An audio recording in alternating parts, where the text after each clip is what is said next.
Okay, so this is Belvedere Road level crossing in Carterton in the Wairarapa, and this is the last level crossing in Carterton that I haven't filmed yet on my trip to the Wairarapa this year.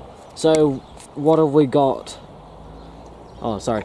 Although I actually filmed this level crossing 2 years ago, back in October 2019. So what have we got? We've got 2 sets of Montrose of Penrose LED lights, 1 set of Griswold Signal Co lights, and 2 sets of Western Cullen Haze E-bells. Okay, so yeah, with that said and done, let's wait for a train now.